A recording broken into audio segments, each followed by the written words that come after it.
iPhone SE 2020 ลูกค้าแจ้งว่าตัวเครื่องมีอาการใส่ซิมเข้าไปเครื่องจะขึ้นไม่มีบริการสลับขึ้นกำลังค้นหาสัญญาณเดี๋ยวเราลองเทสกันดูอันนี้เป็นซิมของทางร้านนะครับลองใส่เข้าไปดู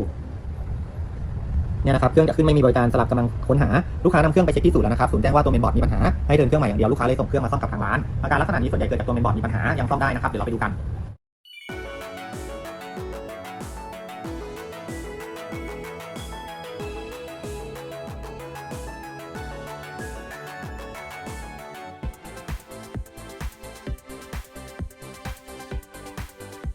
ทางร้านจัดการซ่อมเมนบอร์ดเรียบร้อยแล้วนะครับเดี๋ยวเราลองใส่ซิมของทางร้านเพื่อเทสดูนะครับอันนี้ใส่ซิมเข้าไปแล้วนะครับเครื่องจะมีสัญญาณเลยนะครับนี่นะครับเป็น ASCG ก็ลูกค้านะครับถ้าใช้ iPhone SE 2020มีอาการลักษณะนี้สนใจสามารถติดต่อทางร้านได้เลยนะครับวันนี้ผมขอตัวลาไปก่อนสวัสดีครับ Very good